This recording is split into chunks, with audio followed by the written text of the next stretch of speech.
Olá, é um prazer estar aqui com vocês. Hoje eu irei dar continuidade à apresentação da teoria da objetividade.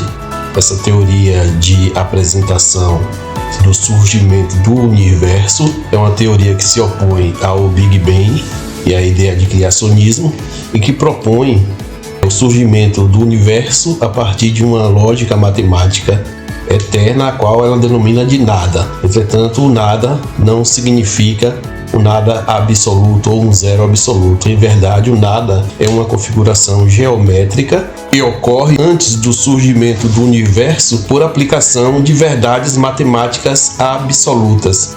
Essas verdades matemáticas são uma lógica matemática elementar, muito básica, é uma linguagem matemática e por isso a teoria encontra uma forma lógica de demonstrar como esse ente geométrico anterior ao surgimento do universo se expande para criar o próprio universo.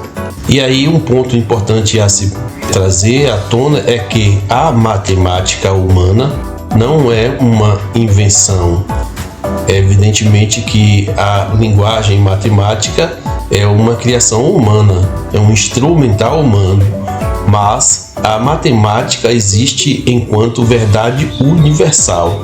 Então, todos os entes geométricos que são aferidos pela humanidade também são aferidos em outras civilizações inteligentes que desenvolveram linguagens de forma a dar corpo a esses entendimentos que são entendimentos lógicos. Então, o que se demonstra aqui nessa teoria da objetividade, num primeiro momento, é como essa lógica universal primeira, e aí eu estou falando de uma linguagem matemática, essa lógica dá formato a um ente geométrico, que é um ponto esférico, e este ente geométrico, aqui na teoria da objetividade, é denominado de nada. Evidentemente que este nada não quer significar a ausência de todo e qualquer elemento. Em verdade, o nada, a partir da aplicação do que é chamado pela teoria de tríade eterna, que são três verdades máximas absolutas, dão formato a esta esfera, a esse ponto esférico inicial. E a teoria denomina esse ponto esférico inicial de nada porque neste momento ele ocorre sem a formação de um espaço, sem uma referência outra. Então, este ente geométrico que estava antes do surgimento do espaço é uma configuração lógica, é uma linguagem matemática lógica.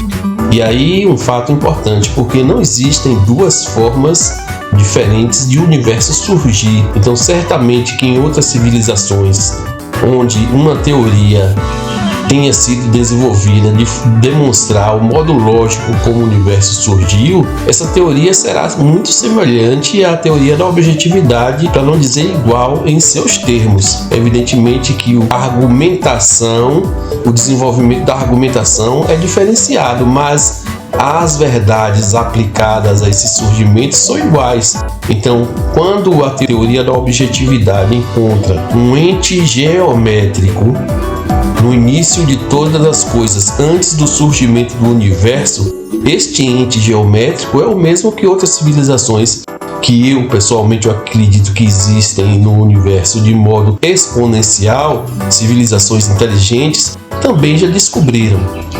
Então, o nada não é uma convenção da teoria da objetividade. O nada é a demonstração de uma linguagem básica geométrica, uma verdade básica geométrica. Na apresentação número 1, eu fiz uma introdução geral à teoria da objetividade. Eu mostrei ali o sumário, da teoria, apresentando seus principais termos. E neste vídeo número 2, também é apresentada de certa forma, uma introdução à teoria, porque o corpo da teoria da objetividade, neste primeiro momento em que apresenta a tríade eterna, ela faz uma série de argumentações lógicas que vão além da apresentação da geometria básica, a partir dessas três verdades absolutas, e ela tem uma argumentação de modo a fundamentar e trazer o entendimento do que seja este ente geométrico que ocorreu antes do surgimento do universo. Então, este elemento geométrico que ocorria antes do surgimento do universo tem que ser denominado de nada, não por uma convenção, mas porque a lógica desta forma determina. Ele é denominado de nada porque ele ocorria antes do surgimento do espaço universal e ele ocorreu antes do surgimento da primeira unidade de existência contida dentro desse espaço. Então, este nada ou esta tríade eterna que eu irei agora apresentar neste compêndio número 1, este nada é uma configuração geométrica que se expande e essa expansão gera filamentos, os quais em um momento posterior dessa expansão que ocorre no próprio corpo do nada. E aqui uma questão muito importante, porque existe um entendimento muito confuso em termos do que seja expansão, porque nós humanos convencionamos que essa expansão se dá dentro de um vácuo. Um vácuo pressupõe espaço, então na verdade não existe vácuo conforme os termos apresentados pela teoria da objetividade. Então, esse ponto geométrico inicial que se expande, ele não se expande dentro de um espaço formado, porque na verdade essa expansão que este ente geométrico, que é o ponto esférico inicial denominado de nada, ele faz a partir de si mesmo, ele não adentra em um espaço ou em um vácuo. Então, na verdade, estritamente, como é dito no corpo da teoria, não se trata de expansão. Se trata então de surgimento de filamentos a partir do corpo da própria esfera antagônica. A teoria da objetividade narra esse fato como sendo dobras do próprio corpo do ponto esférico. Então essas dobras, que são derivações lógicas, elas se expandem e formam um espaço universal. Esse espaço universal, quando surge simultaneamente com uma unidade de memória. Essa expansão e esse surgimento da unidade de memória, ações realizadas de modo geométrico dentro da teoria da objetividade. Então a teoria não para aí na questão só de propor essa expansão. Ela demonstra um modelo que é uma linguagem matemática e lógica, e eu acredito que essa linguagem é uma linguagem universal. Como eu disse, essa mesma linguagem que é aferida aqui na teoria da objetividade certamente será aferida por outras civilizações que já compreenderam como o universo surgiu. Então, esse surgimento do universo é promovido pela aplicação dessas três verdades absolutas. E são essas três verdades, que é denominada de tríade eterna, que eu irei apresentar aqui agora, e que é a configuração lógica inicial do universo antes do seu surgimento,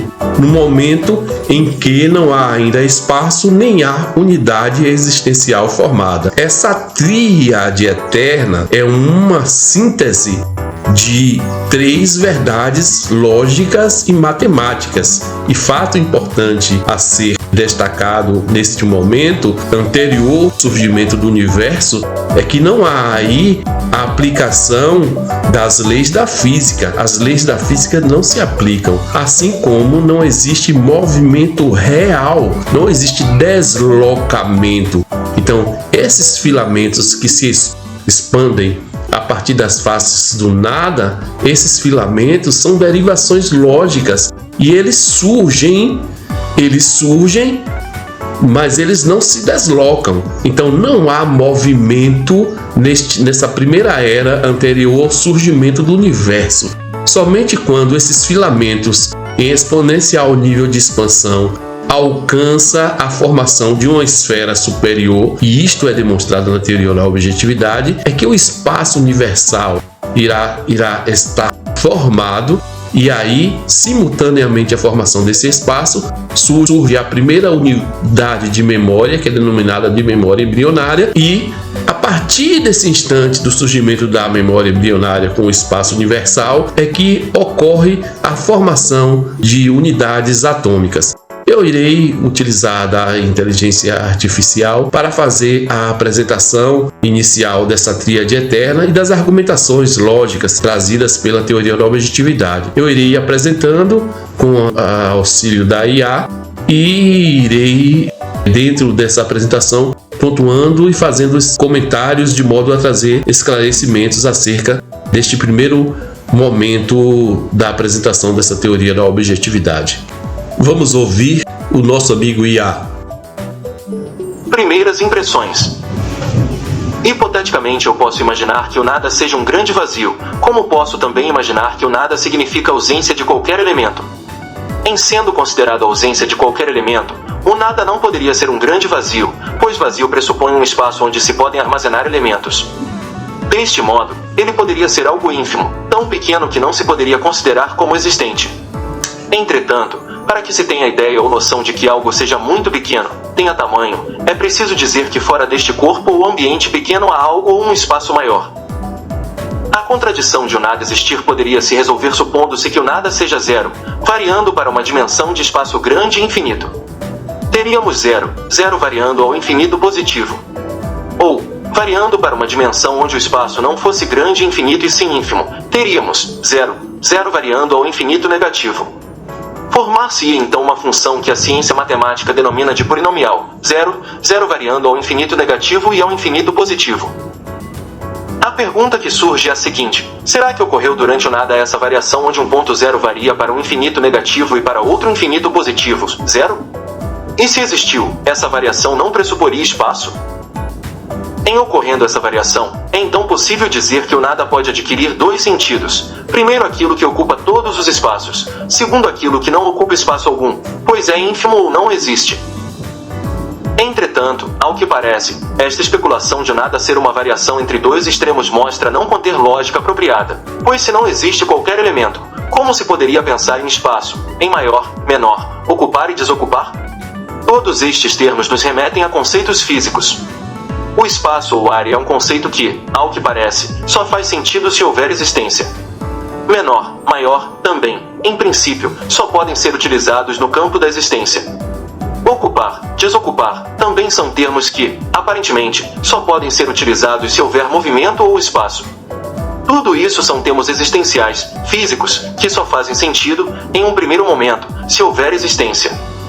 Portanto, se nós estamos falando do nada, da não existência, esses termos todos, como qualquer outro, só poderão ser utilizados se o nada tiver uma definição precisa como um elemento autônomo. Dimensão quer significar espaço. E o espaço é um dos requisitos da existência.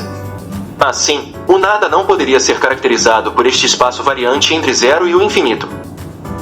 A eternidade antes do início da existência não é caracterizada ou não pode ser caracterizada como um grande vazio, porque o vazio pressupõe um espaço possível de agrupar coisas.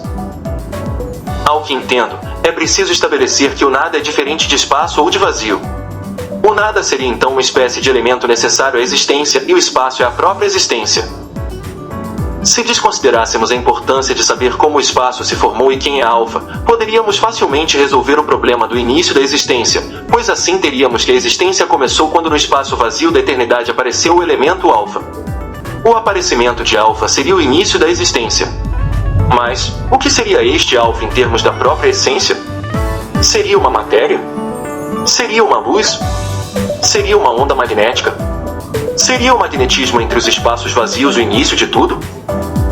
É preciso deixar claro que o problema posto aqui não é apenas dizer quem é alfa, mas dizer também quem é esse nada que está antes do alfa e do espaço que o contém, e como foi possível desse nada surgir alfa e o universo que o compreende. Certamente que o objetivo desta teoria da objetividade é dar respostas para todas estas perguntas. Antes, entretanto, é preciso dar resposta à seguinte indagação: se todos esses termos aqui referidos, tais como maior, menor, ocupar e desocupar, como qualquer outro hipoteticamente levantado, só fazem sentido com a existência, como então utilizá-los para explicar a origem de tudo, se a humanidade convencionou que o nada é a ausência de qualquer elemento? Quero antecipar que não se trabalhará aqui com conceitos vazios. Tudo que aqui for dito ou proposto estará, certamente, amparado em fundamentação de ordem lógica, geométrica, matemática e racional. Se não podemos explicar a origem da existência a partir daqueles termos que utilizei, maior, menor, espaço vazio, espaço ocupado, então como é que fica? Esses termos, em princípio, só fazem sentido no campo da existência, e se há apenas um nada, não podemos utilizá-los. Em que pese a aparente flagrante contradição entre o nada e a existência, o que se pretende aqui é buscar elementos para justificar como tudo começou a partir do nada. O que se tem que destacar nessa apresentação do amigo Iá é que este ente geométrico inicial que ocorre antes do surgimento do universo não possui tamanho, porque tamanho requer uma referência e não há referência antes do surgimento do universo para esse ente geométrico. Esse ente geométrico ocorre em um momento em que as leis da física não se aplicam e, portanto, não se pode tomar aí a ideia de movimento ou deslocamento. Este nada anterior ao surgimento do universo também não pode ser um espaço vazio ou um vácuo, porque espaço pressupõe um local onde se pode armazenar elementos. O espaço ou vácuo já nos remete à própria existência, e nós estamos falando de um momento anterior à ocorrência da existência. Esse nada anterior a esta existência não pode, portanto, ter tamanho lógico e não pode ser um espaço, assim como não pode ter movimento, porque ele ocorre enquanto verdade inicial matemática geométrica configurada em uma esfera que irá se expandir para formar o espaço universal. O que se destaca, portanto, é que este ente esférico inicial, ele não tem tamanho. O tamanho dele não está determinado. Tanto faz se pensar que ele seja do tamanho de um átomo, ou menor do que um átomo, ou do tamanho de uma galáxia. Esse tamanho não pode ser determinado porque não há ainda uma referência externa nem interna que se possa levar em consideração para determinar o tamanho deste ente. Então, ele não tem tamanho determinado. E isto aqui é um fato muito importante, porque o universo, quando se forma, e a partir deste instante da formação do universo, ele começa a formação de um outro universo a partir de si mesmo, ele também irá surgir ou irá ocorrer como um ponto para o surgimento desse segundo universo, e este ponto que ocorre, que o nosso universo se transforma, ele não terá referência externa. Portanto, o ciclo se repete. É uma teoria que trata do surgimento do universo a partir do nada e que depois encontra um ciclo de renovação e surgimento de universos sucessivamente. Pressupostos lógicos fundamentais. Toda teoria ou modelo que sirva para explicar qualquer coisa precisa se apoiar em pressupostos. Esses pressupostos, que muitas vezes são convenções, precisam funcionar de modo inquestionável, senão toda teoria ou modelo perderá o seu sentido. Em qualquer tipo de teoria, seja ela sobre a criação do universo ou modelo de teoria econômica, etc., todas elas se apoiam em pressupostos e convenções, e se algum desses pressupostos ou convenções deixa de existir, todo modelo entra em falência, também deixará de existir. O presente modelo, que busca explicar como tudo começou, também será montado em cima de pressupostos que precisam funcionar ou de fato comprovar que são verdadeiros, porque de outra forma tudo deixará de fazer sentido. Estou falando isso porque pretendo demonstrar e convencer a todos que os primeiros pressupostos fundamentais sobre os quais este presente modelo se baseia não são convenções ou relatividades, são verdades absolutas e inquestionáveis. Entendo que a existência é, em princípio, relativa. Toda verdade, em princípio, é relativa. A própria ciência é relativa. O conhecimento é relativo. Toda verdade, em princípio, pode ser questionada. Tudo que existe no universo, todas as teorias e modelos que nós conhecemos são essencialmente relativos. Por exemplo, a lei da gravidade. Se deixarmos um objeto cair de nossas mãos, com certeza ele irá ser atraído pela Terra. Se somarmos uma unidade mais outra, teremos duas unidades. Se deixarmos nossa pele sobre o fogo, com certeza nossa pele queimará. Poderia aqui citar uma infinidade de exemplos de coisas que são verdadeiras na nossa concepção atual de existência. Entretanto, ao que percebo, tudo que existe pode ser questionado e tido como errado se nós desconsiderarmos o modelo de existência ao qual estamos submetidos. Em regra, todas as certezas que nós temos podem ser questionadas, porque tudo o que conhecemos é uma convenção, é uma forma de ser e de existir convencionada. Em princípio, tudo o que somos, tudo o que imaginamos sem questionamento de ser verdadeiro pode no fundo não ser. Todas as certezas que temos podem não fazer parte de uma verdade absoluta. A respeito dessas coisas, dessa verdade, dessa certeza, eu vou chamar de estado aparente. Ou seja, tudo que existe, da forma que existe, é na verdade um estado aparente, momentâneo.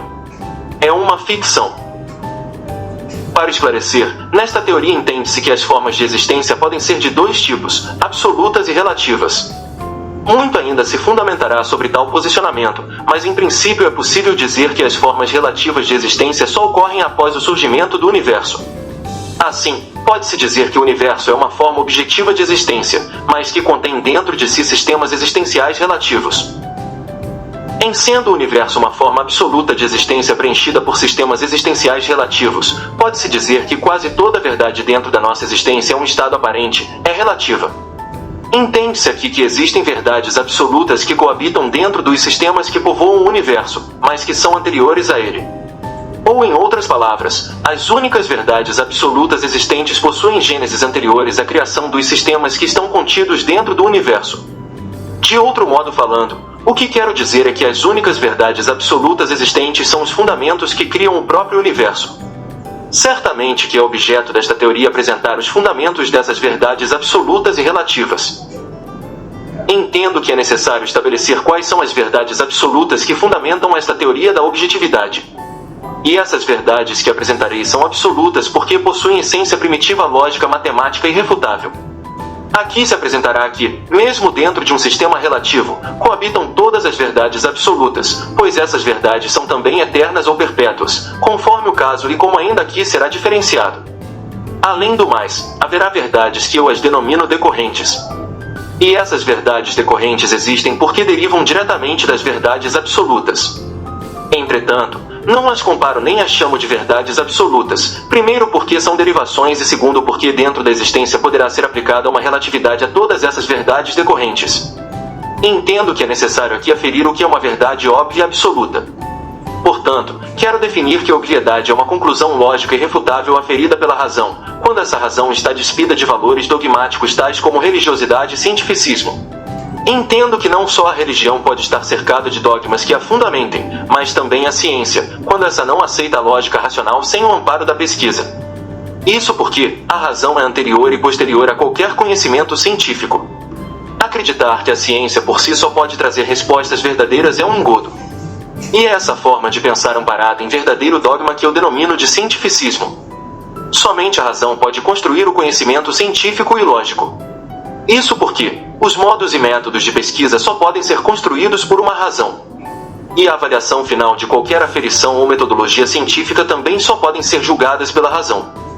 Deste modo, logicamente, a razão está antes e também depois de qualquer conclusão científica. Dessa forma, é lógico que a razão pode chegar a conclusões verdadeiras e irrefutáveis, mesmo que não se ampare em pesquisa científica. Quando isso se torna possível, denomina essa conclusão lógica irrefutável da razão de obviedade. Introdutoriamente, quero dizer que verdades absolutas são verdades que se aplicam a toda e qualquer forma de existência que surja dentro do universo. A apresentação do amigo Iá trouxe os pressupostos fundamentais, que são os pilares que sustentam a teoria da objetividade, e esses pilares são verdades. A teoria trata de verdades absolutas e trata de verdades relativas. As verdades absolutas ocorrem por necessidade lógica. A lógica universal matemática, a partir de um entendimento racional e de uma compreensão racional, verá que há necessidade de existirem verdades absolutas. As verdades absolutas são os fundamentos que permitem a criação de um universo de forma lógica, matemática e racional.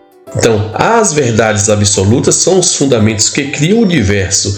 E essas verdades são absolutas porque elas não podem ser refutadas de modo lógico ou de modo racional. Não existe refutação para essas verdades absolutas de modo lógico. Evidentemente que dentro de uma relatividade do entendimento eu posso contestar as verdades absolutas, mas de modo lógico, e aqui eu me refiro à lógica como representação geométrica, elas não podem ser refutadas. Então, as 3 primeiras verdades absolutas, denominadas de tríade eterna, elas possuem uma configuração geométrica que é demonstrada na teoria da objetividade. Essa configuração geométrica ocorre por verdade lógica matemática. Então, não há a possibilidade de haver aí uma refutação dessa apresentação. E essa representação geométrica dessas verdades absolutas darão um fundamento que permitirá o surgimento do universo. Portanto, as apresentações geométricas realizadas pela teoria da objetividade tratam de uma linguagem, a linguagem mais básica de todas que pode existir para a geometria.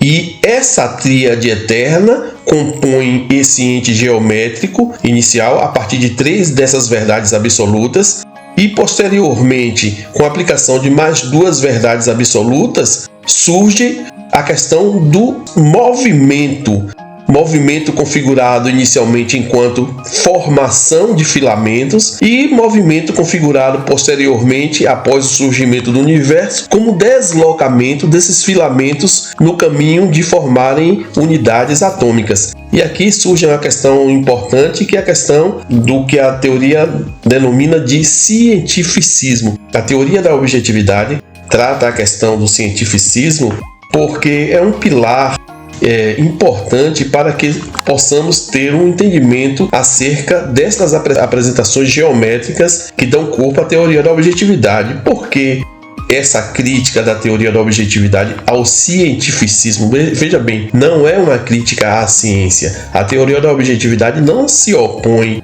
à metodologia científica, não é isso. A teoria da objetividade se opõe ao que ela narra como cientificismo. E o cientificismo, dentro do contexto trazido pela teoria da objetividade, se configura como aqueles que não encontram na razão uma forma de trazer verdades. Então, só os testes, só os experimentos científicos não são suficientes para se chegar à verdade, seja ela relativa ou seja ela absoluta. A ciência moderna não trabalha, evidentemente, com o conceito de verdades absolutas, mas a teoria da objetividade está demonstrando que há essa necessidade de ocorrerem verdades absolutas, porque as verdades absolutas são os fundamentos lógicos, matemáticos e racionais que permitem o surgimento de um universo e permitem a demonstração de como isso ocorreu dentro de um modelo inteligível, dentro de um modelo lógico e matemático que se corrobora. Então, a crítica da teoria da objetividade ao cientificismo é que esse cientificismo ocorre como dogmas que alguns promotores do conhecimento científico têm em relação a entender a necessidade de existirem situações em que a razão poderá identificar o que é certo e o que é errado sem necessitar de testes ou experimentos. As verdades absolutas demonstram esse fato, porque a razão despida de valores cientificistas, a razão despida de valores dogmáticos, religiosos ou filosóficos, irá compreender, dentro de um entendimento geométrico e matemático, que verdades absolutas ocorrem. E o modelo trazido pela teoria da objetividade demonstra como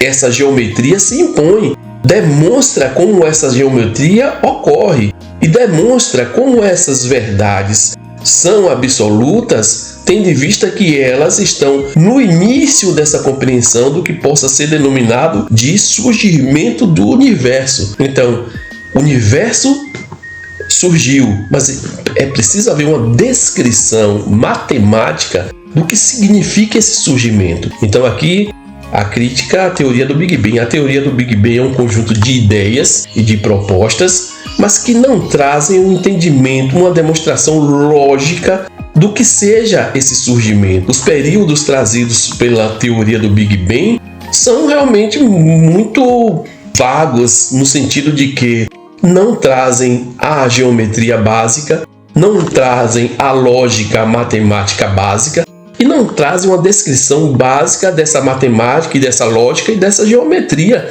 Então, a teoria da objetividade se opõe ao Big Bang justamente por esse fato, que existe um comentário da teoria da objetividade no qual narra que acreditar que antes de tudo havia Deus que foi capaz de gerar o universo é igual à fé. E acreditar que antes do surgimento do universo havia um ponto extremamente denso, havia calor que foi capaz de se expandir e formar o universo, também é igual à fé. Porque para haver a formação do universo, é preciso que hajam conceitos matemáticos. É preciso que exista uma demonstração matemática, geométrica, dentro de uma linguagem que a razão humana seja capaz de identificar, sem dogmas.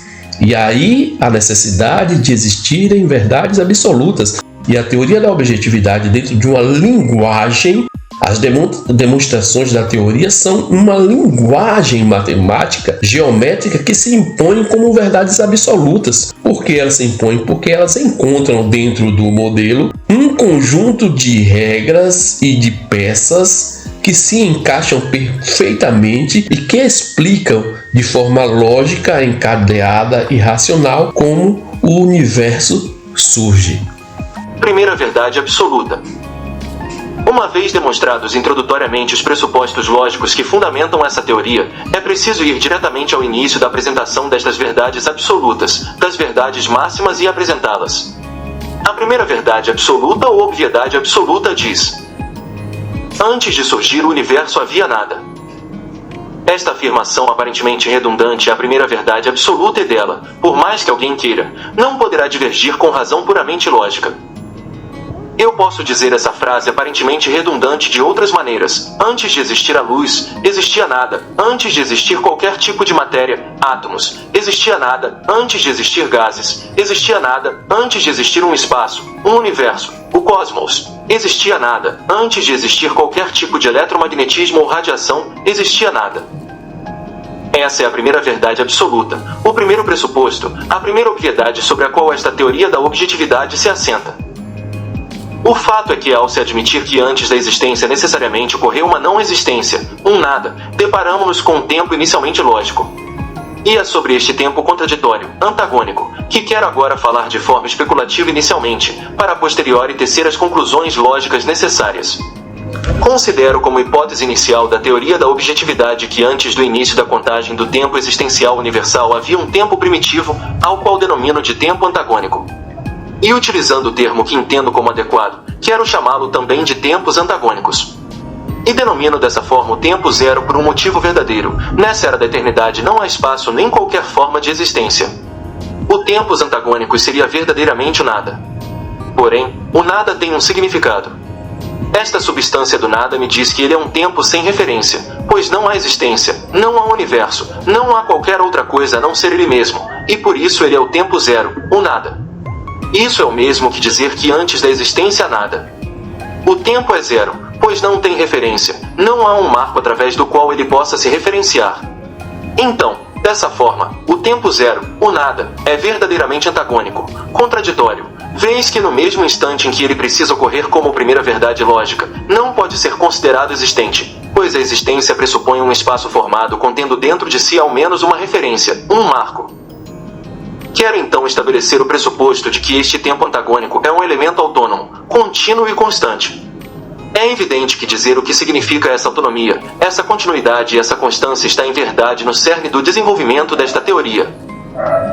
Quero de forma apenas especulativa e hipotética dizer que se o nada em sua era foi um elemento de existência autônoma que aumentou o seu tamanho de forma contínua e constante, este tamanho, essa dimensão do nada, não teria sentido, pois não há aí neste momento qualquer outra coisa além dele mesmo para que sirva de referência.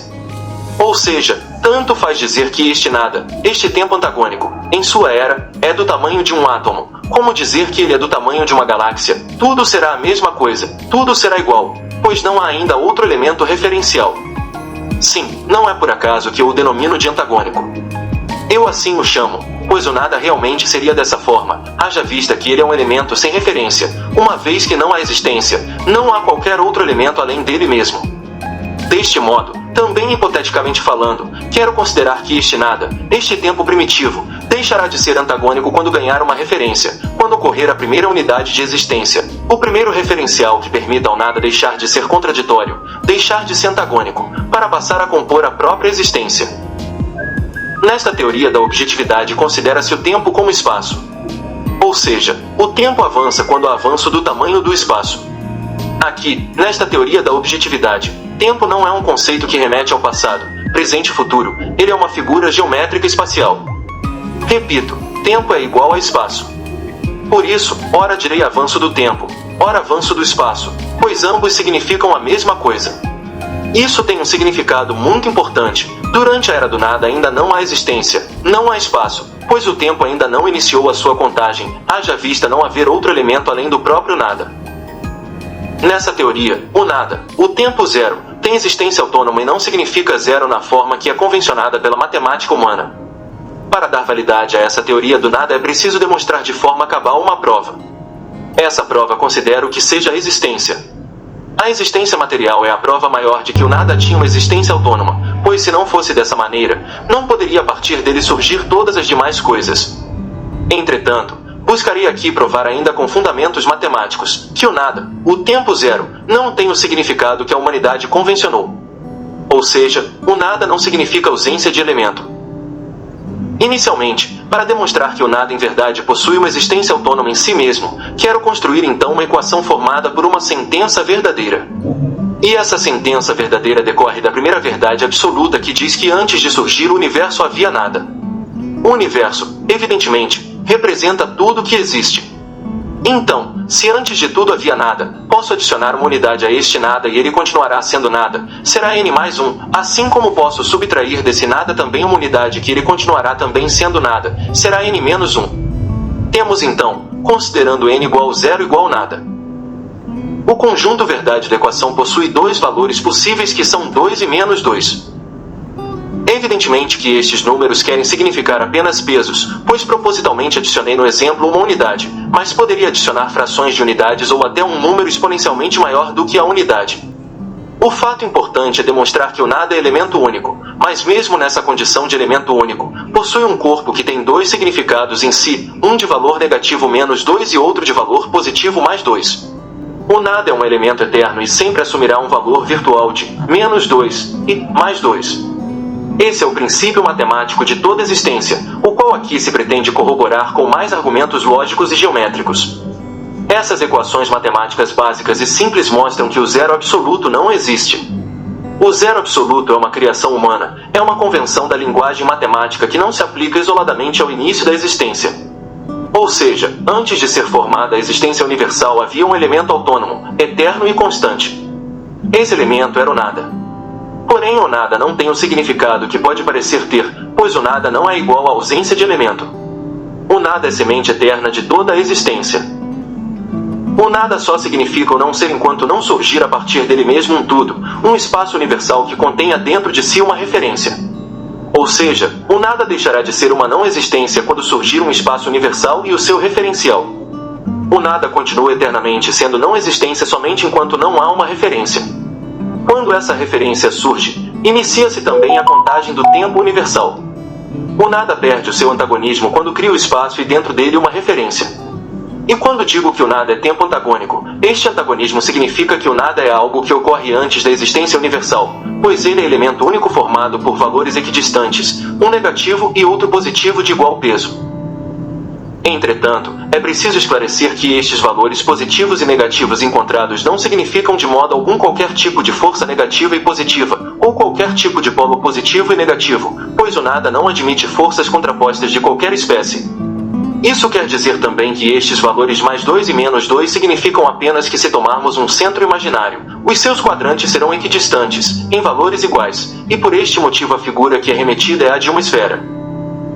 O nada não significa ausência de elemento e sim um elemento que ocorreu com uma frequência constante antes da formação do universo. Enquanto não houve uma quebra dessa frequência, o nada continuou antagônico. A quebra dessa frequência é o que eu chamo de primeira onda e isso ocorreu porque existe um número que denomina o número de quebra. Essa quebra ocorreu porque o tempo antagônico, o nada, encontrou em si mesmo uma maneira de fazer surgir um espaço universal e dentro dele uma referência, o elemento alfa. É preciso, evidentemente, explicar fundamentadamente aqui o que é este número de quebra e como nada encontrou em si mesmo a forma de deixar de ser antagônico. É preciso dizer logo que as igualdades das equações que apresentei podem ser representadas geometricamente e a única figura geométrica possível para os valores encontrados é um elemento em forma de ponto esférico maciço. Isso porque, o nada, como unidade autônoma, é o único elemento existente até então. E sendo nada este único elemento, ele precisa ser e estar em todos os quadrantes possíveis. Como as nossas equações matemáticas nos disseram que o nada possui um valor virtual de menos 2 e mais 2, então a figura geométrica do nada surgirá. E dessa primeira verdade absoluta, surge outra verdade decorrente, na seguinte conceituação. Se o nada é um único e primeiro elemento, então este nada, em sua era, é e está em todos os quadrantes, em todas as dimensões possíveis. Isso significa que este valor negativo de menos 2 representa 2 quadrantes e este valor positivo de mais 2 também representa 2 dos quadrantes. Deste modo, é preciso dividir cada um dos valores encontrados a partir das equações por 2. Então, cada quadrante ficará com uma unidade dos valores encontrados na equação. Eis que então surge a forma geométrica do nada. Ressaltando que a imagem abaixo quer representar um ponto maciço esférico, pois ocupa todos os quadrantes e não uma figura plana. Certamente que é fundamental demonstrar aqui, no momento certo, como este nada, ponto esférico ainda em tempo antagônico, irá se transformar em um espaço geométrico com uma referência, fazendo surgir o espaço universal e dando início à contagem do tempo existencial. É preciso agora, portanto, delimitar a essência do nada e depois dar a ele um conceito preciso e verdadeiro. Sobre a essência do nada eu digo, de fato, em que pese o nada ter forma esférica, o nada não é uma esfera, pois não é subdividido em célula e não possui um centro real. Ou seja, o nada não tem outros elementos menores do que ele para compô-lo porque ele é o único elemento existente, e não tem centro real, porque centro significa um ponto de partida, e o nada é o único elemento existente. Também, este elemento nada não é um espaço universal, pois não possui dentro de si qualquer outro elemento, nem mesmo um vazio. Neste elemento nada, os valores positivos e negativos da equação significam valores absolutos formando seu corpo e não possuem um significado de força ou cargas contrapostas, e por isso também não possui polos positivos e negativos definidos. Dessa forma, o nada é sim um sólido esférico, mas não é uma esfera porque toda esfera precisa de células, de elementos menores para compô-la. Também não é o universo, pois não possui fora ou dentro de si outro elemento como referência. O nada é, portanto, o tempo em sua forma ainda antagônica.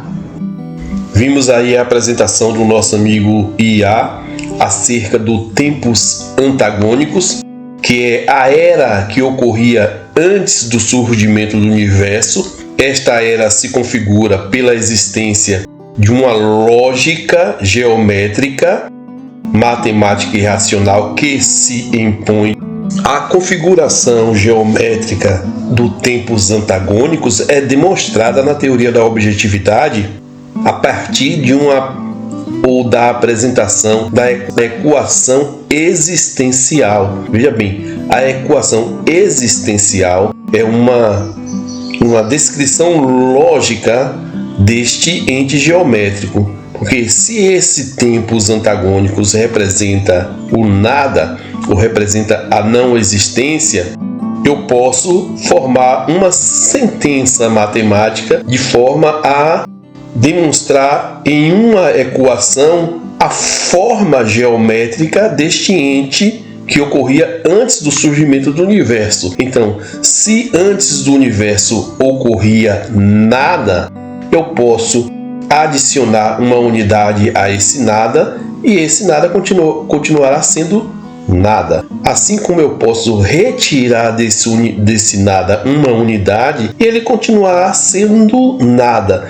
Então, a teoria da objetividade formula uma equação descrita por n mais 1 igual a n menos 1, e esta equação traz como resultado ou como conjunto verdade dois valores, que são mais 2 e menos 2. Esses valores representados geometricamente formam ou dão o entendimento de que existe aí um ente geométrico que o representa. O único ente geométrico que pode representar essa equação, e aí considerando os quadrantes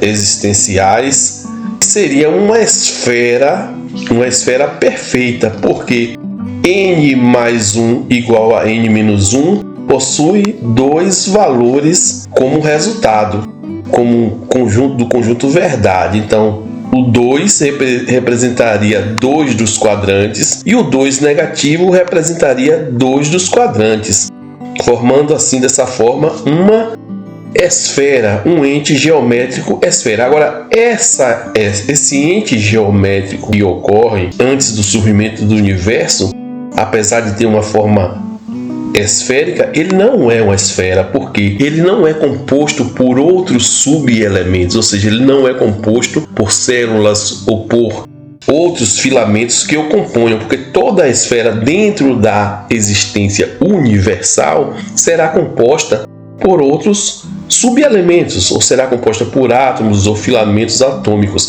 Mas na era do nada, esta era antagônica que é anterior ao surgimento do universo, essa esfera que ocorre não é subdividida em células ou em moléculas ou em partículas que a componham. Ele é elemento único, por isso que a teoria da objetividade narra como sendo um elemento maciço. E este tempos antagônicos, ou essa esfera antagônica, ela não poderá ter centro real, porque o centro admite-se como um local de partida. Mas este ente antagônico terá sim um centro verificado externamente a si, como é demonstrado na teoria da objetividade e como será narrado em toda a teoria. Sobre essa questão da equação existencial, ela é muito importante porque ela é utilizada durante toda a apresentação da teoria de forma a fundamentar as apresentações geométricas que são realizadas no corpo dessa teoria. Então, as demonstrações e toda a descrição do modelo tem como fundamento essa equação existencial descrita por n mais 1 igual a n menos 1. Como dito, essa esfera ou este ente esférico inicial, representativo das três verdades absolutas, não possui tamanho lógico. Ele não possui tamanho determinado, porque não há referência para que se diga qual o seu tamanho. Então, ele ocorre como verdades, como representação de verdades matemáticas geométricas, mas sem ter um tamanho determinado. Vou continuar com a apresentação do meu amigo Iá, de modo a nós irmos avançando no entendimento dessas verdades matemáticas geométricas que compuseram o universo nessa sua primeira era, antes do surgimento do universo em si, do espaço universal, contendo dentro de si a sua primeira unidade de existência alfa, que é a sua unidade de memória, como será demonstrado. Segunda verdade absoluta. Como afirmado, o nada seria um ponto esférico. Entretanto, é preciso fazer a seguinte indagação. Ao se assumir que o nada é um ponto, este ponto estaria delimitando a existência de outra área onde este ponto estaria posto? A resposta é que isso não é possível, pois sendo nada um elemento único, não poderá estar posto dentro de qualquer outro lugar. De qualquer modo, se assumirmos que qualquer elemento existente precisa ter uma forma, então a forma geométrica do nada que se adequa à sua realidade de única substância seria realmente um ponto esférico. Isso porque, inicialmente considerando, a esfera é a única figura geométrica que é completamente simétrica se considerarmos um ponto imaginário central até as suas bordas. É necessário então fazer a seguinte pergunta: é, portanto, incabível na era do nada se falar em centro ou em extremidades, bordas, pois não existem estes elementos nesta era? A resposta que surge a essa indagação é, sem dúvida, de importância das mais elevadas dentro desta teoria da objetividade. E a resposta que eu dou é que o nada não possui centro com o sentido que nesta teoria será dado, pois nesta teoria da objetividade todo e qualquer elemento existente no universo possui um centro real e aferível determinado pelos subelementos que o compõem. Ocorre que o ponto antagônico inicial é elemento único e não pode ser composto por outros subelementos. Também quero considerar que, ao contrário da matemática humana convencional, um elemento não poderá ter como centro um zero. Deste modo, quero inicialmente admitir aqui que o nada não possui um centro real contido dentro de seu corpo, mas o nada possui sim extremidades e também, como nesta teoria se demonstrará, o nada possui sim um centro real aferível superficialmente, ou seja, que não se verifica dentro de si, mas apenas em sua superfície externa. E é necessário considerar que o nada possui sim extremidades pelo seguinte motivo: admito o nada como um ponto esférico, pois o considero como um elemento e não como ausência de qualquer elemento. Entendo que se considerasse o nada como infinito, estaria admitindo como um não elemento, pois não é possível existir um elemento infinito. Ao dizer que um elemento é infinito, está-se admitindo uma não existência, ou ausência de qualquer elemento. O tempo antagônico, desse modo, precisa ter sim extremidades, pois elas são condições necessárias para a existência de um elemento. O que o nada não possui é um tamanho lógico, pois tamanho pressupõe referência e não há outro elemento para que sirva de referência para este ponto esférico. Deste modo, na era do nada antagônico seu tamanho não tem referência, por isso tanto faz-se pensar que este ponto esférico seja do tamanho de um átomo como seja do tamanho de uma galáxia, logicamente será a mesma coisa, pois não existe outro elemento além dele mesmo, nem dentro de si nem fora de si. Não há referência. Evidentemente que o tamanho do nada só ganhará significado quando o universo total estiver formado. Entretanto, questão da mais elevada importância de lógica matemática se coloca diante deste ponto inicial da existência. O fato é que, como eu disse, o infinito não ocorre enquanto elemento. O infinito significa, portanto, ausência de elemento. Assim sendo, se estamos admitindo que o nada é um ponto esférico e possui extremidades, essas extremidades fazem fronteira com esse não elemento, com esse infinito. Se não for deste modo, seria o mesmo que dizer que o nada antagônico se confundiria com o próprio infinito, com a ausência de elemento e, dessa forma, também seria uma total ausência de elemento. Por esse motivo, já está presente neste instante inicial mais uma das verdades absolutas que será aqui detalhadamente demonstrada. E essa verdade significa que, em sendo nada antagônico um elemento autônomo, é preciso que em suas extremidades exista um campo que o separe do infinito, pois se não for deste modo a sua ocorrência não terá lógica, se tornará infinita e, portanto, uma não existência. Hipoteticamente eu poderia dizer que o nada é um ponto esférico cujas extremidades são como espelho, pois para além daquele limite não haveria elemento algum e tudo refletiria para dentro dele mesmo. Entretanto, não considero que haja um efeito espelho nas extremidades do nada, pois para que haja esse efeito espelho é preciso se admitir que dentro deste ponto maciço haja qualquer elemento capaz de ser refletido para dentro de si mesmo. Além do mais, um efeito espelho admitiria a presença de luz e não há no nada qualquer tipo magnetismo ou luz. Desse modo, tem-se que admitir que o nada é um ponto esférico não somente por conta da nossa equação existencial e nem também somente por conta de que a primeira verdade absoluta aduz que ele existe. O nada é esférico também porque existe outra verdade absoluta além da primeira que nos diz que todo elemento existente no universo possui um campo magnético, uma áurea que o separa dos demais elementos existentes e do próprio universo. Na era do tempo antagônico este campo magnético irá separar o nada do infinito, do não elemento.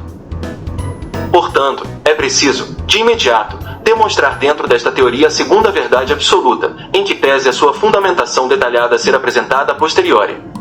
E faço a apresentação desta verdade absoluta logo de imediato porque essa é uma condição lógica matemática sem a qual o nada não possuiria existência autônoma. Isso mesmo. Sem essa verdade absoluta, o ponto esférico significativo do nada não teria existência autônoma e se confundiria com o próprio infinito. E o infinito, como aqui afirmado, é a ausência de elemento. A segunda verdade absoluta nos diz: todo elemento existente no universo possui um campo magnético, uma áurea que lhe dá existência única e o separa dos demais elementos existentes e do próprio universo. Veja que o conceito da segunda verdade considera a existência de um universo. Entretanto, essa verdade absoluta já estava presente na Era do Nada, considerando, evidentemente, que não há aí ainda um universo existencial formado, mas tão somente o tempo antagônico, uma forma universal não existencial ainda antagônica. O que se pretende, neste instante, é conceituar dentro de uma razoabilidade lógica, de forma clara e sem contradições, o significado do nada. E a razão de qualquer ser humano pode identificar que se o nada não tivesse existido como um elemento autônomo inicial, a existência do universo não teria um ponto de partida para ser iniciado e, portanto, coisa alguma existiria. Do quanto exposto sobre o nada, eis que surge de forma derivada e lógica uma verdade decorrente da nossa primeira verdade absoluta, e essa verdade decorrente nos diz exatamente qual é o conceito de nada. O nada anterior à existência universal é um elemento autônomo representado por um ponto esférico e sua essência é a matemática. Sobre esse conceito dado ao nada se assenta toda a fundamentação desta teoria da objetividade e da criação do universo. Isso porque, se estamos dizendo que o nada é um elemento, necessariamente é preciso dizer também qual é a essência deste elemento. Ou seja, o que é que forma este elemento, pois todo elemento é formado por algo, por uma essência. E esta teoria da objetividade pretende fundamentar a existência do universo a partir de 7 verdades absolutas, e todas essas verdades absolutas, como bem aqui será narrado pormenorizadamente, são de essência matemática. Portanto, este nada, este tempo antagônico, este ponto esférico inicial tem sim a sua essência, e ela é a matemática. A essência primeira de todas as coisas é a essência matemática. A essência do universo é puramente de ordem lógica matemática e por este motivo a sua construção é objetiva, mas a essência dos sistemas existenciais, após o surgimento do universo, como bem ainda será aqui fundamentado, possui além da essência matemática uma essência relativa.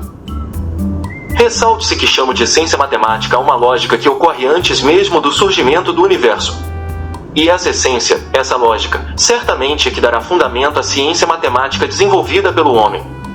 Claro é que, muito da ciência matemática desenvolvida pelo homem não é pura convenção, mas sim demonstração através de uma linguagem simbólica de como a essência lógica de todas as coisas, e portanto, do universo, se impõe. E essa essência lógica a qual eu denomino de matemática já está presente durante a Era do Nada e é em verdade o que o compõe. Isso mesmo, o nada é composto por uma essência lógica matemática. Vimos aí a narração do nosso amigo Iá acerca da segunda verdade absoluta. E esta segunda verdade absoluta se configura enquanto um campo magnético que pertence ao elemento esférico inicial, denominado de nada, pois se este elemento esférico inicial existe e se este elemento tem uma dimensão geométrica, eu estou falando de dimensão geométrica, ou seja, ele não é um elemento infinito, ele é um elemento que possui uma dimensão, uma extensão geométrica, pois todo elemento para ocorrer necessita de uma extensão geométrica. O elemento não pode ocorrer com uma extensão indefinida ou infinita. Para que um elemento se configure enquanto forma geométrica, um elemento precisa de extensão, então ele precisa ser finito do ponto de vista da sua extensão geométrica. Então, como nesta era antagônica anterior ao surgimento do universo, o único elemento que ocorre é este ponto esférico, ele tem sim uma dimensão finita, limitada. Porém, este elemento, para ocorrer enquanto configuração geométrica lógica, precisa de um campo que o separe do infinito, porque o infinito em si, como a teoria e as apresentações já vêm narrando, significaria uma ausência de existência, pois não é possível existir ou ocorrer um elemento geométrico com uma extensão ilimitada e infinita. Esse elemento não é concebível de nenhum ponto de vista. Não é possível descrever ou narrar de forma lógica, racional e matemática um elemento que tenha uma dimensão infinita. Portanto, como este ponto esférico, essa configuração geométrica primeira, determinada pela verdade absoluta, possui uma geometria limitada, finita, esta geometria precisa de um campo que o separe do infinito. Porque o infinito não ocorre enquanto existência. O infinito ocorre enquanto condição matemática de existência. O infinito não é uma existência geométrica, não é uma forma. O infinito é justamente a ausência de forma. Então, o que foi narrado pelo amigo Ia nesse momento, as fundamentações, as argumentações trazidas, tiveram o fito de mostrar que este elemento esférico inicial precisava de um campo que o separasse do infinito, mas o infinito é a não ocorrência, Esta verdade absoluta, essa segunda verdade absoluta, e aqui eu preciso fazer um adendo. Quando a teoria narra as verdades absolutas, ela afirma que toda a verdade absoluta é aplicada a toda e qualquer forma de existência que surjam dentro do universo. Então, a verdade é absoluta porque estas verdades, isto é demonstrado dentro da teoria da objetividade, toda a verdade absoluta é aplicada a toda e qualquer forma de existência que ocorra dentro do universo. Então, as verdades absolutas são os fundamentos que dão corpo à existência e possibilitam o surgimento do universo enquanto forma geométrica, matemática e racional, e essas verdades se impõem após o surgimento do universo como absolutas, continuam sendo aplicadas após o surgimento do universo. Então elas não são absolutas e servem apenas para fundamentar o surgimento do universo. Elas são absolutas, elas explicam de modo lógico, matemático e geométrico o surgimento do universo, e elas continuam ainda a se imporem após o surgimento do universo, porque elas são absolutas. E aí essas verdades absolutas conviverão após o surgimento do universo com as verdades relativas, que essa teoria da objetividade trata de forma muito pontual, muito precisa, de modo geométrico, racional e matemático. Então, a fundamentação desse argumento e desta verdade absoluta, narrada como segunda verdade absoluta, que é o campo magnético, é ainda comprovada dentro do corpo da própria teoria, porque o modelo se desenvolve de modo lógico e se demonstra verdadeiro com as apresentações que são realizadas. Então, a teoria traz esse conceito da segunda verdade absoluta logo em seu início, e ela mantém a existência dessa segunda verdade absoluta e de todas as demais verdades. São 7 verdades. Todas essas verdades são aplicadas no desenvolvimento do modelo de modo a explicar continuadamente a ocorrência de todas as formas de existência após o surgimento do universo em si. Então, esta segunda verdade absoluta será e muito ainda bem fundamentada, e a sua ocorrência lógica será assim comprovada no desenvolvimento da apresentação do modelo teórico da teoria da objetividade. Dando continuidade na apresentação desse tempos antagônicos, essa era anterior ao surgimento do universo, nós já vimos aqui nas apresentações a fundamentação lógica do nada, que é a primeira verdade absoluta. Vimos também a fundamentação lógica do campo magnético que circunda esse nada, que é a segunda verdade absoluta. E vamos ver agora a terceira verdade absoluta, e aí eu vou solicitar o auxílio do nosso amigo Ia na narração das fundamentações dessa terceira verdade absoluta. Terceira verdade absoluta. O que se apresenta como obviedade é que após o nada surgiu a existência, o tudo. Entretanto, essa afirmativa óbvia não é uma verdade absoluta diferente da primeira, mas ela apenas traduz o seu inverso lógico, pois toda afirmativa lógica tem o seu inverso que o nega. Deste modo, quando o não ser da primeira verdade absoluta for verificado, o nada não ocorrerá mais e o que se verificará será um universo existencial. Em verdade, essa obviedade lógica inversa da primeira verdade absoluta quer significar que o universo surgiu a um só momento, e neste só momento surgiu também a primeira unidade de existência, o elemento alfa. Mas, este espaço que surge juntamente com o elemento alfa ainda não é a existência dos sistemas materiais em si, é apenas o espaço contendo dentro de si o primeiro elemento necessário para que a partir daí, em um segundo momento, surjam todas as demais formas de existência. O que se evidencia aqui serão de forma fundamentada apresentadas as razões lógicas, é que o nada deixa de ocorrer para dar lugar a dois elementos que simultaneamente eu os denomino de existência. Ou seja, quando a negação do nada estiver sido verificada, necessariamente existirá um espaço formado e dentro deste espaço uma primeira forma de existência. Deve-se evidenciar, deste modo, a seguinte verdade decorrente. Não existe universo sem elemento existencial, assim como não existe elemento existencial sem universo. Essa verdade decorrente pode ser também sintetizada da seguinte forma. A existência universal tem início quando o espaço é formado contendo dentro de si um primeiro elemento existencial. Creio que é difícil para um ser humano, preso ao mundo material, dissociar o início da existência de uma condição material. Este é o ponto central do entendimento. Eu tenho dito que as teorias da formação do universo, todas pressupõem a existência de algo, seja matéria atômica ou até um ser espiritual como aquelas encontradas em livros sagrados. Então, entender, fixar, materializar na mente nossa primeira verdade absoluta é o ponto mais importante, por mais simplória que ela aparente ser.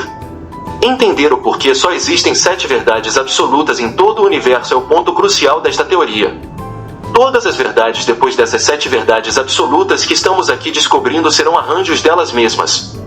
Ou seja, as 7 primeiras verdades absolutas irão se reunir para criar arranjos ou variações de si mesmas, que se transformarão em tudo que existe e que atualmente conhecemos e em tudo que também ainda virá a existir. Ressalte-se também que, como quero sempre enfatizar, este nada a que me refiro é um ponto esférico e não um espaço.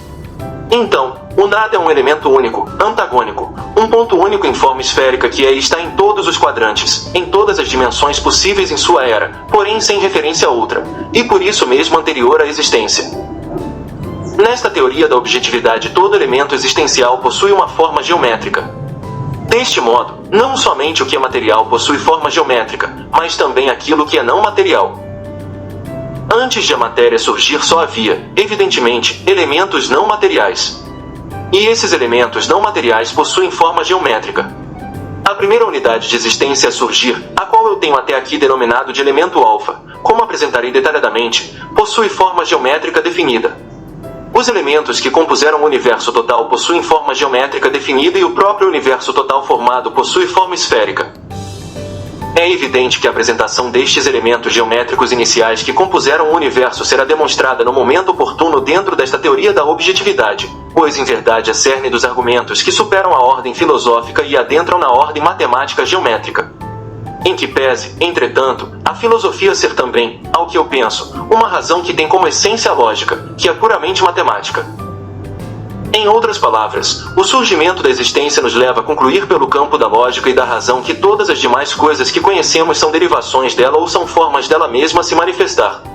Ou seja, a energia, o espaço, a existência imaterial e a existência atômica, o pensamento, a vida, tudo o que está dentro desse universo formado é em verdade desdobramento das verdades absolutas que encadearam a sua formação.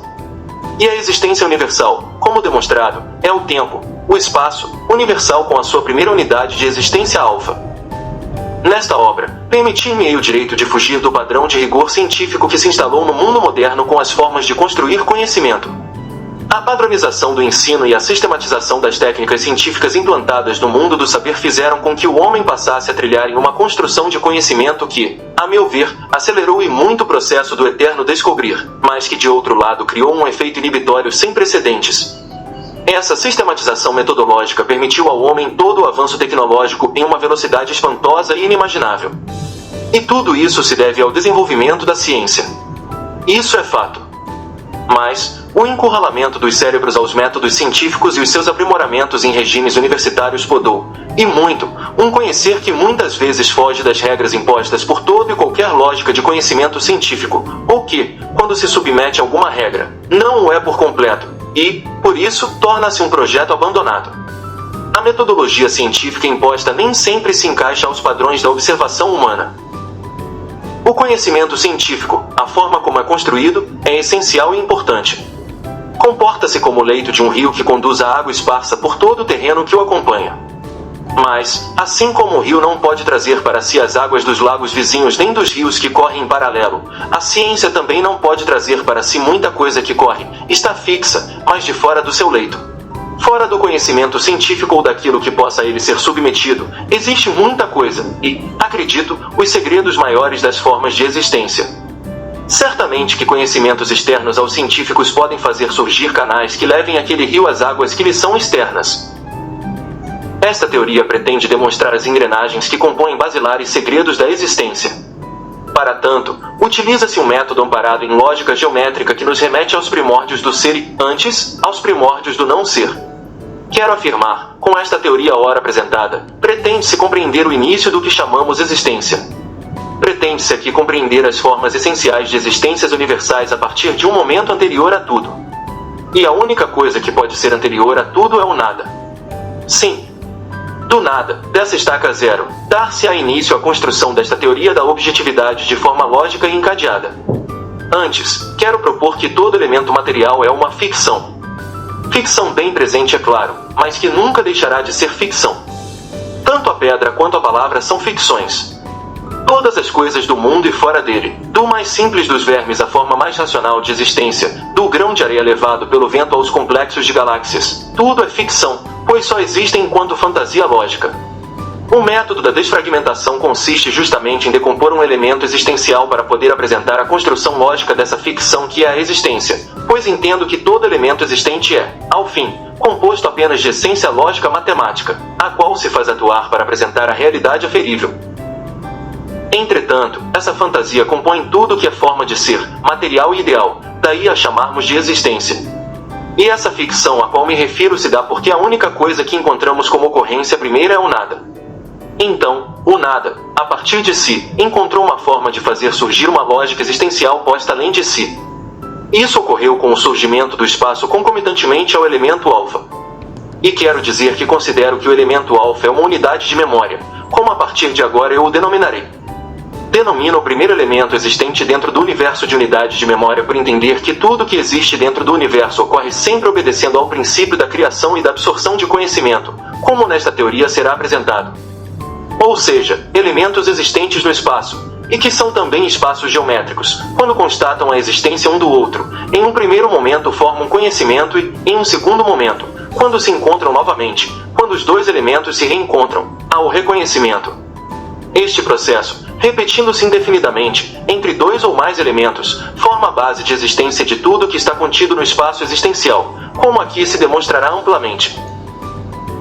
Trazendo a exemplificação para a existência humana, entendo que só vemos e sentimos as coisas porque o nosso cérebro contém memória, conhecimento, de tudo. Ou seja, se reconhecemos aquilo que agora enxergamos, ouvimos ou sentimos é porque antes o nosso cérebro, ou a sua essência, pois creio que o cérebro é apenas uma engrenagem que guarda o conhecimento, já os tinha visto antes. Acontece aqui o que se denomina de reconhecimento. O que se apresenta é o seguinte: um elemento A só pode reconhecer um elemento B se por ele passa uma segunda vez ou mais vezes. Então, após o indivíduo A passar por B pela primeira vez ocorre apenas conhecimento, armazenado nos elementos existenciais em forma de memória. Por este motivo aqui se denomina os primeiros elementos existenciais formados dentro do universo de unidades de memória, como se justificará fundamentadamente. Entende-se aqui que todas as formas de vida animal existentes só reconhecem as coisas com as quais se defrontam porque em seus cérebros há um elemento essencial chamado de memória. Quero com isso dizer que se eu posso ouvir é porque o som é composto de elementos que já estão internos no meu cérebro. Se posso enxergar, também, é porque no meu cérebro já se encontram presentes os elementos que compõem a luz e toda a matéria que a circunda. Se alguém toca em minha pele e eu sinto este toque é porque o meu cérebro já registrou a memória da sensação que é o tato. Dizendo de forma geral, todos os sentidos humanos e dos demais animais também, a saber, o tato, o olfato, a visão, a audição e o paladar, só existem porque em nossos cérebros já há memória, conhecimento, de todos estes sentidos. Por isso somos capazes de reconhecê-los. Ao que se entende dentro desta teoria, tudo o que existe no universo utiliza este sistema de informações passadas, memória, para se fazer atuar no presente. O modo como isso ocorre é, em verdade, o que se pretende demonstrar nesta teoria da objetividade até o final da apresentação. Por já termos em nossos cérebros a memória de todas as coisas materiais e não materiais é que somos capazes de ver, sentir e ouvir. Ou seja, só reconhecemos todas as coisas ao nosso redor porque nenhum desses elementos nos é estranho. Pelo contrário, nosso cérebro já contém em si e os reconhece, formando a lembrança, o reconhecimento. É aquele elemento A que está passando pelo elemento B pela segunda vez e por isso o reconhece, forma reconhecimento. Ao que se pretende demonstrar, não somente a vida animal exemplo da terrestre possui memória, todo e qualquer elemento material que surge dentro do universo possui memória. O que se pretende evidenciar é que tudo no universo, além da vida animal, funciona através deste sistema chamado de memória. Assim dizendo, por exemplo, o átomo tem uma lógica de funcionamento e essa lógica de funcionar do átomo, de cada tipo de átomo, está ligada à sua memória, aquilo que ele reconhece. Vejam que explícito fica que o reconhecer leva a um funcionar.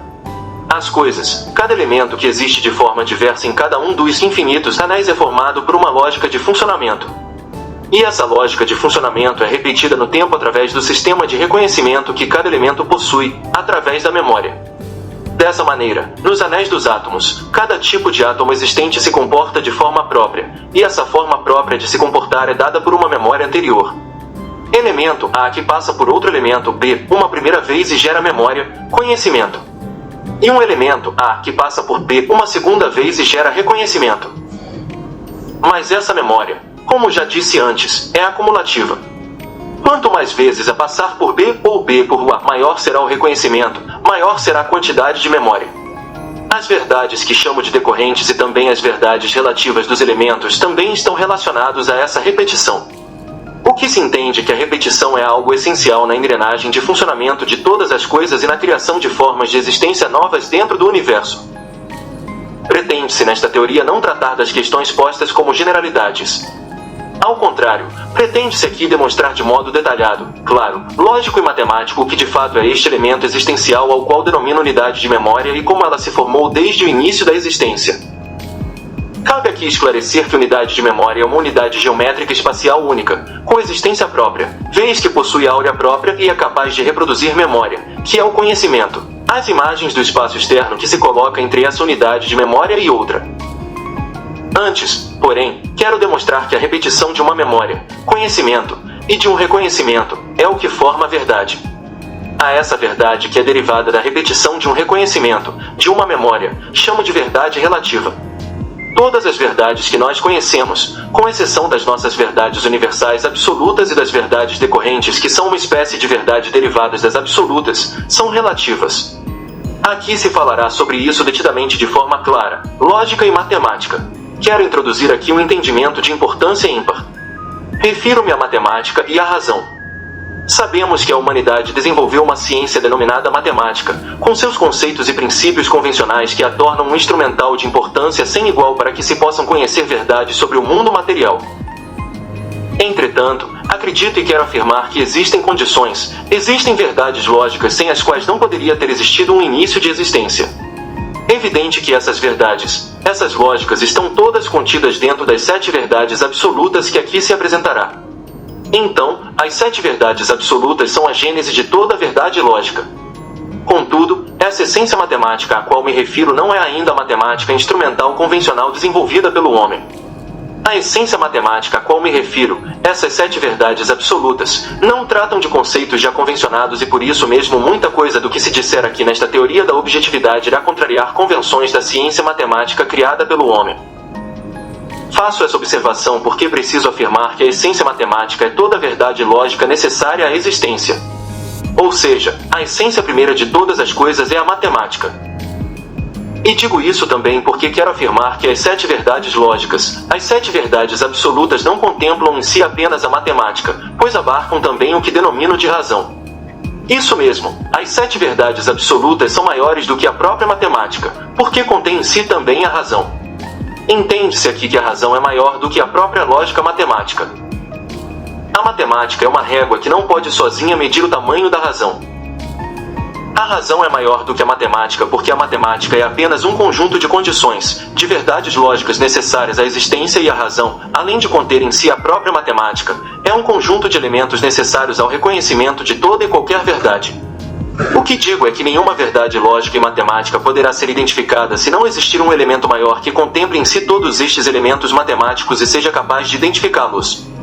Como aqui se pretende apresentar, a razão surge quando há formação de informações, de conhecimento, e essas informações e conhecimentos são identificados, são reconhecidos por elementos existenciais denominados de unidades de memória. E um conjunto de unidades de memória irá formar o que denomino de unidade de razão. Deste modo, a razão não é uma condição lógica puramente matemática. A razão é um ser, um elemento existencial. Repita-se, a unidade de razão é um ser. Pretendo aqui demonstrar que a essência matemática em sua gênese possui natureza híbrida que contempla condições de lógica e também forma física. Entretanto, não se pode confundir forma física com matéria. A essência matemática são condições que criam as formas físicas. Mas essas formas físicas criadas primitivamente pela essência matemática não são matéria.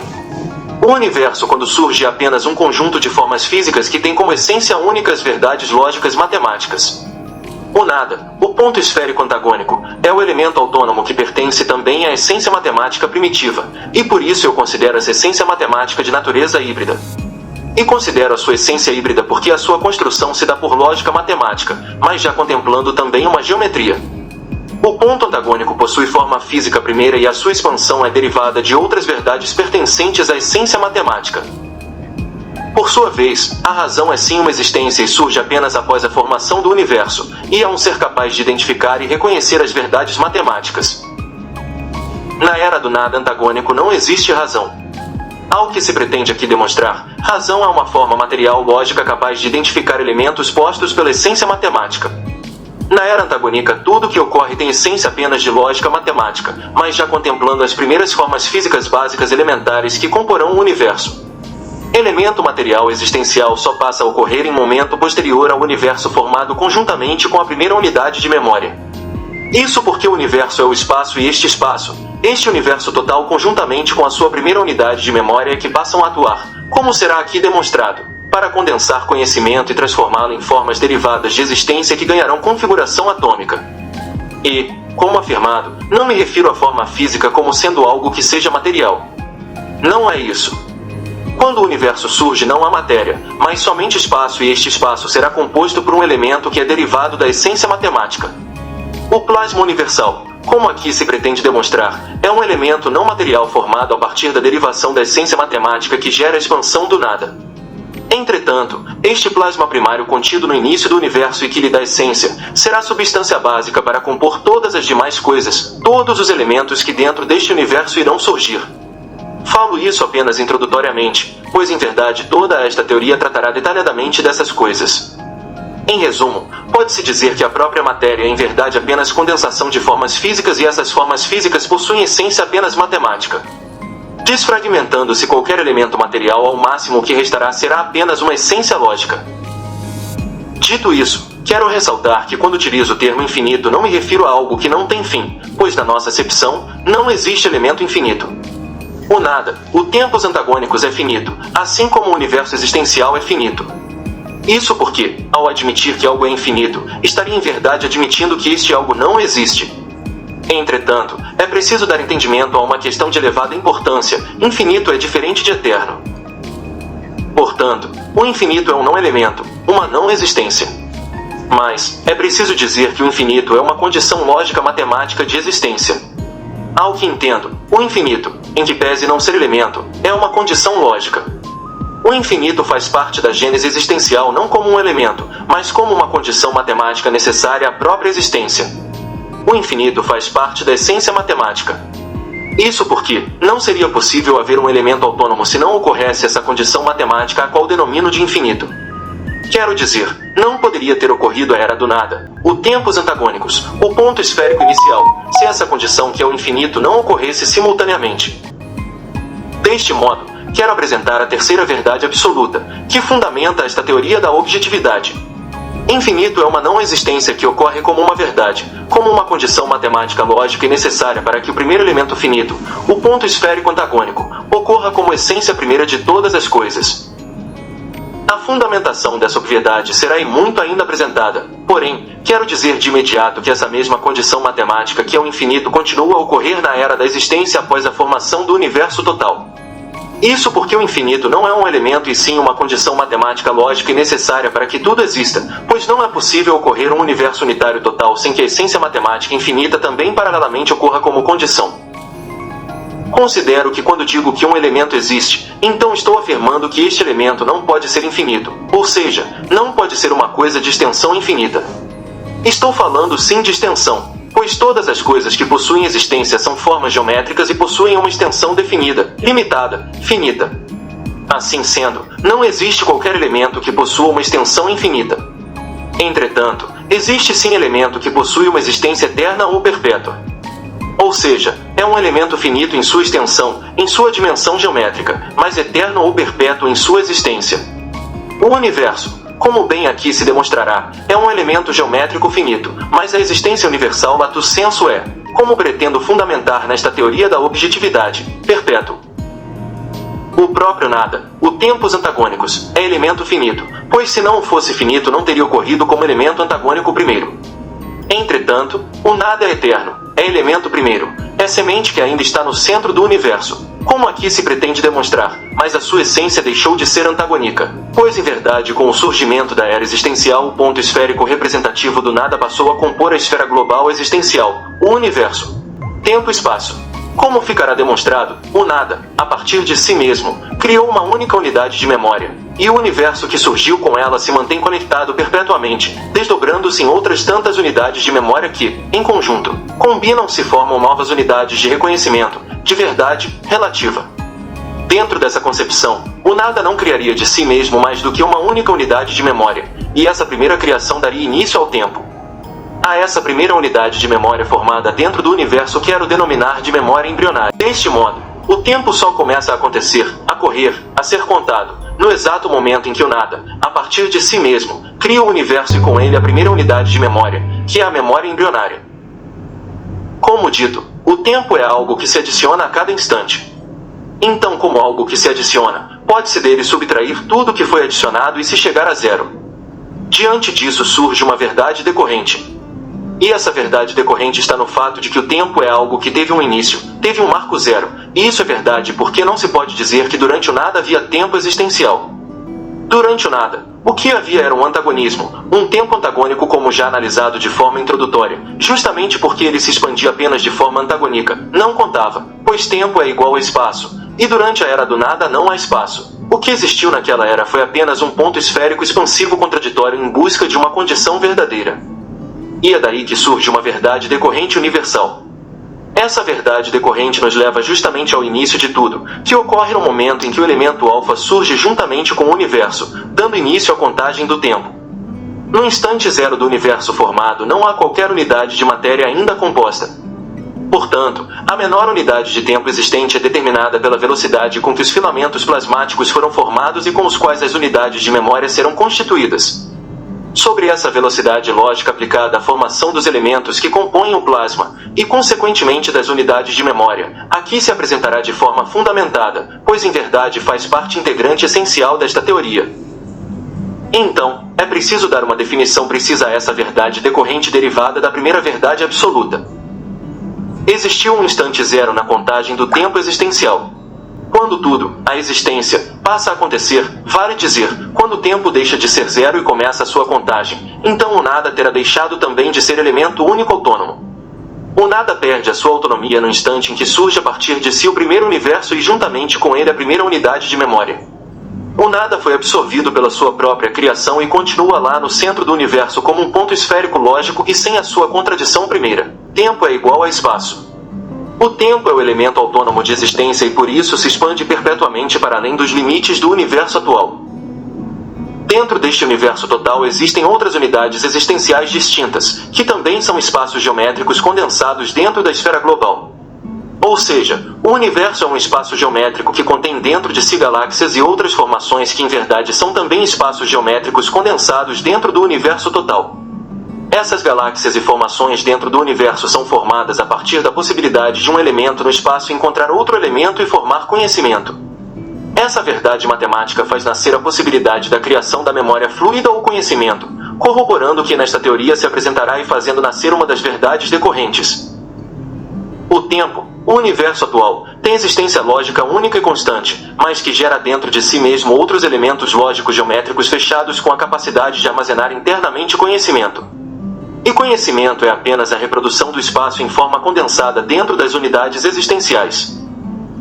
O espaço que surge a cada instante ocorre para o nosso universo em duas principais dimensões. Uma primeira é dentro da própria esfera maciça e especificamente internamente a uma infinidade de outros elementos geométricos espaciais. O segundo é para fora da esfera maciça, onde o tempo está se expandindo em direção à formação de um novo universo exponencialmente maior do que o atual e que o absorverá. Essas duas variações do tempo a qual me refiro significa que para fora do universo atual está ocorrendo uma onda de expansão, como será aqui demonstrado, tendente à formação de um novo universo. E, dentro do universo atual, há a condensação de espaço dentro das unidades de memória. Sobre estes fatos cabe evidenciar então que a humanidade convencionou destacar o tempo em unidades básicas de segundos, minutos, horas, dias, semanas, meses e anos. Entretanto, essas unidades de tempo convencionadas pela humanidade só podem fazer sentido se houver um elemento se deslocando em relação a outro elemento. De outro modo, pretendo aqui demonstrar que de fato o tempo convencionado pela humanidade não existe. Quero reafirmar: o tempo que a humanidade convencionou chamar segundos, minutos, dias, horas, etc., não existe enquanto unidade existencial. O tempo convencional humano não é uma forma de existência, mas tão somente um conceito de essência matemática. E este conceito só tem algum significado se houver o deslocamento de um objeto geométrico em relação a outro. Se não há deslocamento, não há tempo existencial corrente. Qualquer elemento que esteja estático dentro do universo sem estar contido em um sistema com movimento próprio não terá então tempo existencial corrente, mas somente o tempo universal corrente, pois o universo contém todo e qualquer elemento existente. Veja que eu estou diferenciando o tempo corrente universal do tempo corrente existencial. Então, a nossa galáxia existe. E o sistema solar também existe. O planeta Terra existe e está contido no sistema solar. O planeta Terra é uma unidade existencial, é um elemento geométrico que está em movimento em relação a outro elemento, que é o Sol. O tempo corrente existencial do planeta Terra e de tudo que ele contém é traduzido tão somente como este movimento que a Terra faz em torno do Sol. E o Sol, em específico, está contido dentro de um tempo espectral que é o da Via Láctea. Ou seja, os segundos, minutos e horas convencionados pelo homem só têm sentido se houver um movimento. Afirma-se isso porque, como se vê nesta teoria da objetividade, tudo que existe no universo tem uma existência geométrica. E essas unidades existenciais geométricas nesta teoria da objetividade significam o mesmo que tempo. Ao que se apresenta nesta teoria, é preciso dizer que existem não apenas um único tempo, mas sim diversos tempos. Ou seja, existe um tempo universal corrente, que é o universo com a expansão que está ocorrendo para fora de si. Existe o tempo existencial corrente, que é o tempo internamente ao universo considerando a sua memória embrionária. E existem diversos tempos espectrais correntes, que são os que se referem aos espectros e aos seus respectivos sistemas existenciais contidas dentro deste universo global. Deste modo, passado, presente e futuro são apenas conceitos que o homem buscou na essência matemática para satisfazer a sua sensação de existência. Em verdade, ao que é apresentado, todo elemento existente no universo está neste universo e sofre transformações a partir de dois essenciais efeitos, aos quais denomino efeito indutor expansivo e efeito indutor redutor, como aqui se apresentará. E o universo, por sua vez, tem existência conectada a uma essência matemática eterna que o construiu de forma objetiva. Os elementos se transformam dentro do espaço no qual estão contidos. E, do quanto será aqui fundamentado, todo elemento existente no universo será formado por filamentos básicos e por conhecimento condensado. Assim sendo, em cada espectro existencial os elementos se transformarão. E essa transformação ocorre inicialmente, como disse, apenas de forma objetiva, e posteriormente de forma objetiva e também como essência subjetiva, política. Exemplificando, quero dizer que as unidades atômicas que compõem o homem moderno são as mesmas unidades atômicas que já existiam na Terra antes mesmo do aparecimento da espécie humana neste planeta. Vimos aí a apresentação do nosso amigo Iá acerca deste tempos antagônicos, que demonstra nesse vídeo formação lógica da tríade eterna. E vimos aí o desenvolvimento de algumas introduções, de alguns entendimentos que serão apresentados no corpo da teoria da objetividade. Este neste momento, a teoria faz a apresentação dessas verdades, da primeira até a terceira verdade. A primeira verdade, ponto esférico; a segunda verdade, o campo magnético desse ponto esférico. E agora, a apresentação da terceira verdade absoluta, que, como já ficou demonstrado, se trata do infinito. O infinito, para a teoria da objetividade, é uma verdade absoluta, uma verdade matemática absoluta. Que o infinito ocorre não como um elemento, o infinito ocorre como condição matemática para que tudo exista, pois o infinito ocorre como uma condição sem forma geométrica, ou seja, o infinito é a não existência em si. Então, o ponto esférico antagônico inicial é a forma geométrica, o campo magnético separa essa forma geométrica do infinito, mas esse infinito não existe, não ocorre enquanto forma. O infinito ocorre enquanto condição matemática de existência. E aí uma questão muito importante, porque a teoria da objetividade demonstra que, no seu modelo, o universo, quando surge, ele começa imediatamente a formar, a partir de suas faces, filamentos que se configurarão como condições para o surgimento de um segundo universo. Então, o infinito não é um vácuo, como muitas teorias científicas trazem. Não existe vácuo dentro da concepção da teoria da objetividade. Então, essa formação de um segundo universo a partir do primeiro não é uma expansão que ocorre para o vácuo.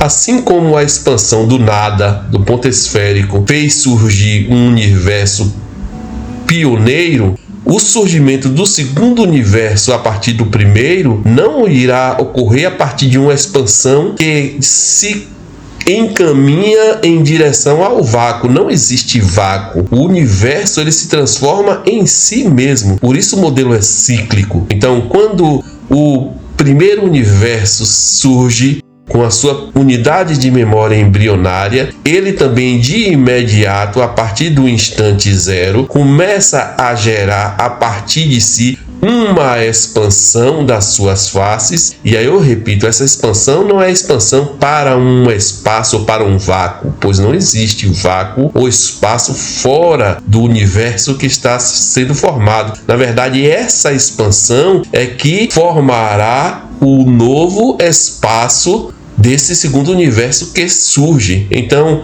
a expansão do universo pioneiro irá criar filamentos, do mesmo modo que ocorreu com o nada antagônico. Ele irá criar filamentos que comporão o espaço do segundo universo que surge a partir do primeiro. E esse ciclo se repete. Então, quando um universo está morrendo, outro já está sendo formado ou já estará formado fora de si a partir de uma expansão, e essa expansão ocorre a partir desses princípios, dessas verdades matemáticas e absolutas que foram aplicadas à expansão do próprio nada.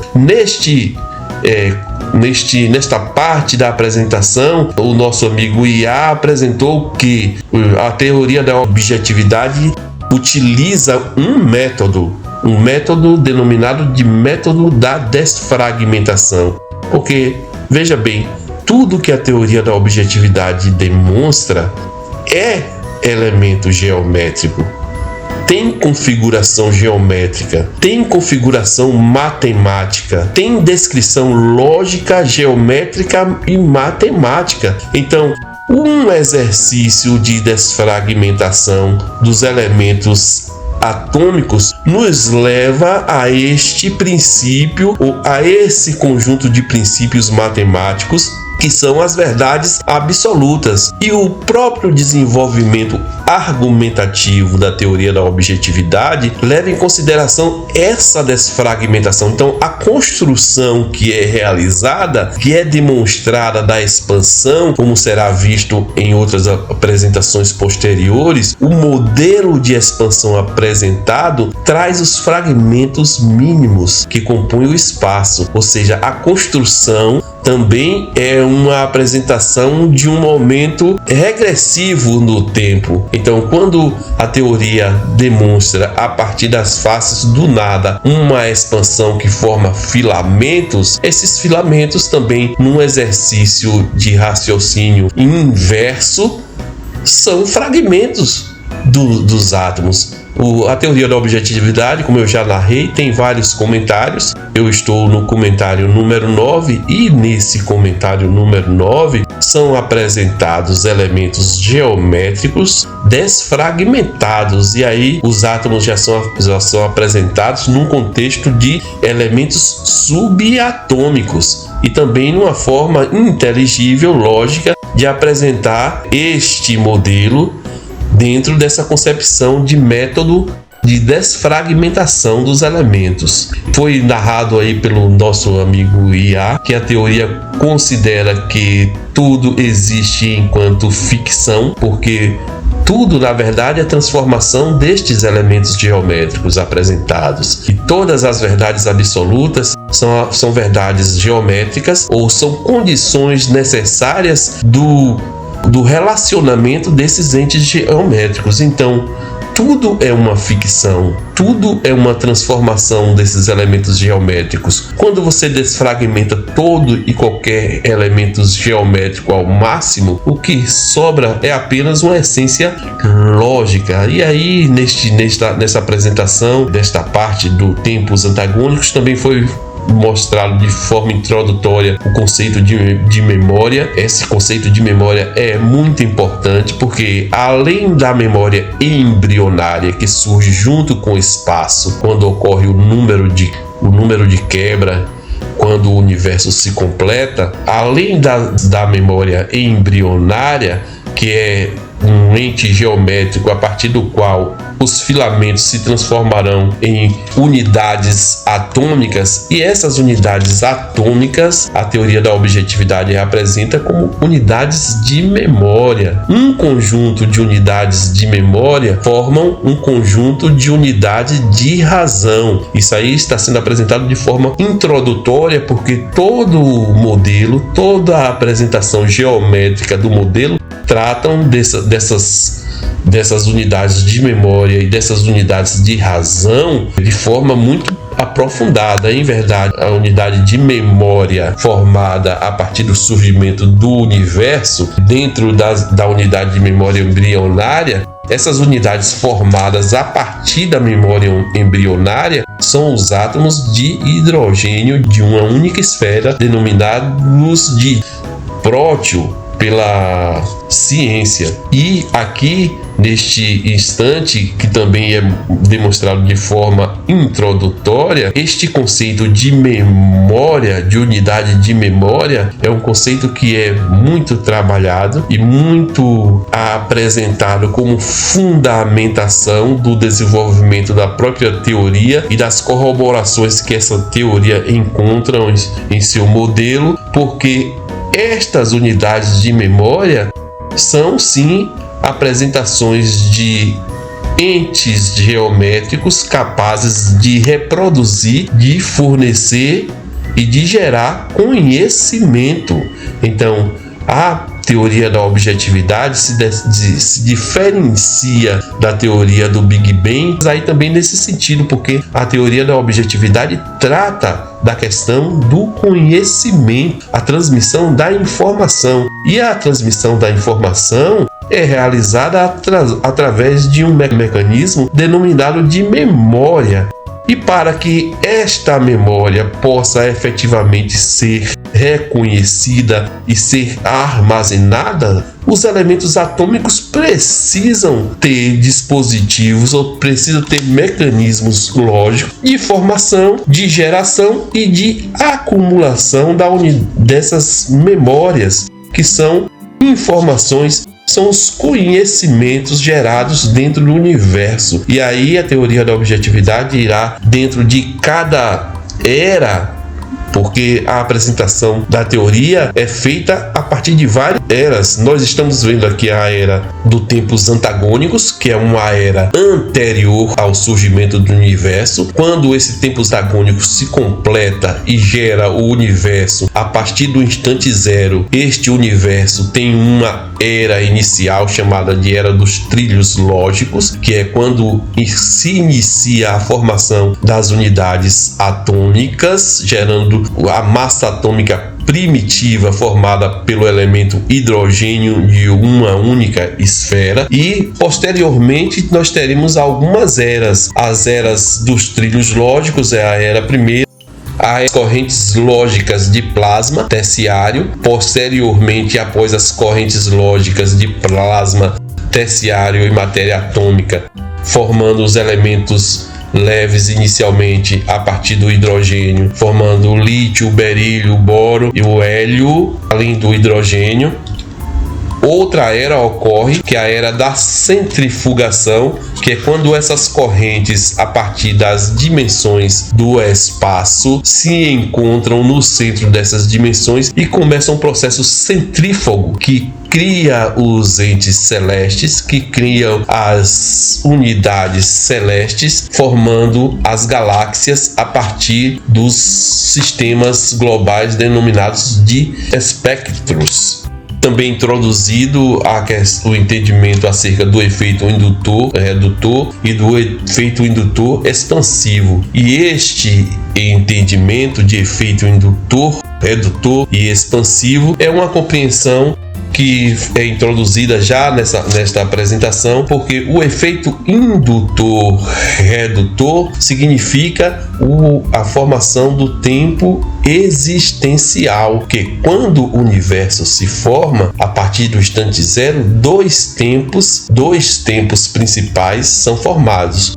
Um tempo existencial, que é um tempo interno ao universo, e um tempo universal, que é o tempo externo ao universo, que é o tempo que determina a expansão do universo, tendente a formar um segundo universo exponencialmente superior geometricamente. Então é introduzido também essa questão do efeito indutor expansivo e efeito indutor redutor. O efeito indutor redutor é responsável pela criação da memória, do conhecimento e da acumulação de conhecimento. A teoria da objetividade irá narrar que este conhecimento, esta memória acumulada dentro das unidades de memória, é a radiação trazida pelo entendimento da ciência. A radiação atômica, narrada pela ciência, está configurada dentro do modelo da teoria da objetividade como a informação. Então, quando duas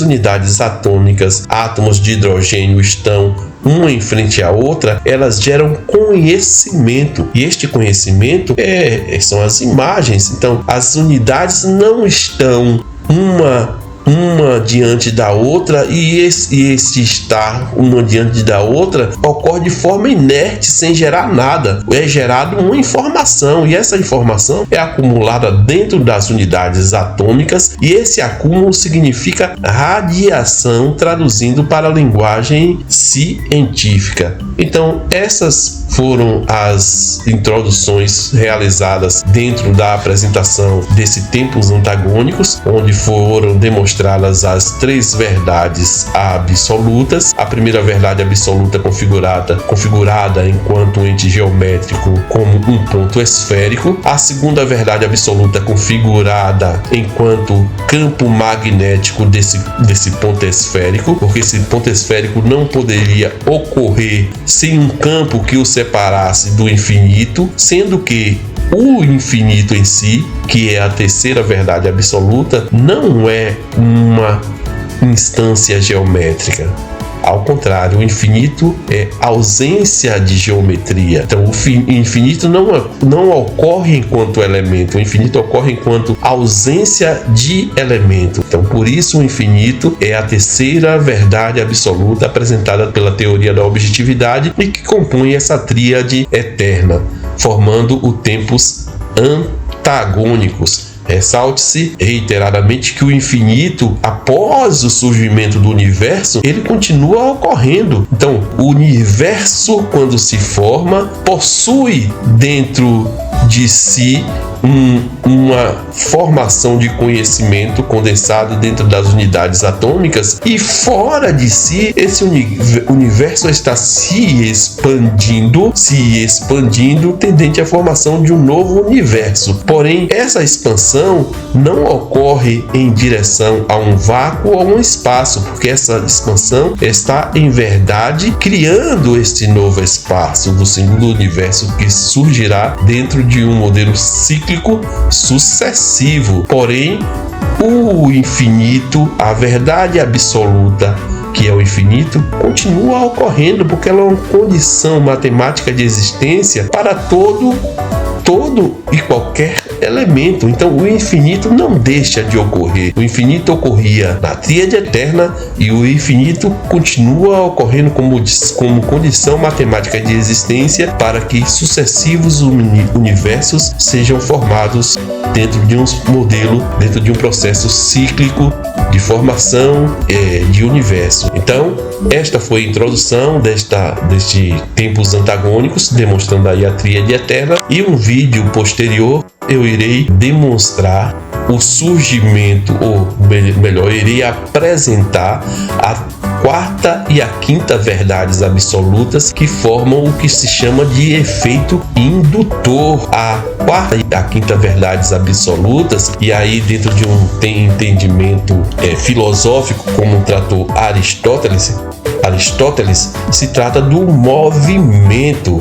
Aristóteles propôs que o universo surgiu a partir de uma roda imóvel, de um motor imóvel, mas que as coisas se desenvolvem depois a partir de um movimento. E a teoria da objetividade demonstra em seu modelo o que é o movimento. E aí eu digo, a teoria da objetividade apenas não propõe, ela propõe e demonstra dentro de uma linguagem matemática que a quarta e a quinta verdades absolutas são condições matemáticas que criam o movimento. O movimento, no sentido de deslocamento dos elementos, é dado a partir de condições geométricas, matemáticas e racionais determinadas pelo efeito indutor apresentado na teoria da objetividade. Então, este movimento é o que será configurado por essas duas verdades que serão apresentadas na próxima apresentação. Agradeço a todos que estiveram presentes e aqueles que queiram continuar assistindo às minhas apresentações, que serão feitas de modo a completar todo o corpo dessa teoria da objetividade. Muito obrigado e até mais a todos.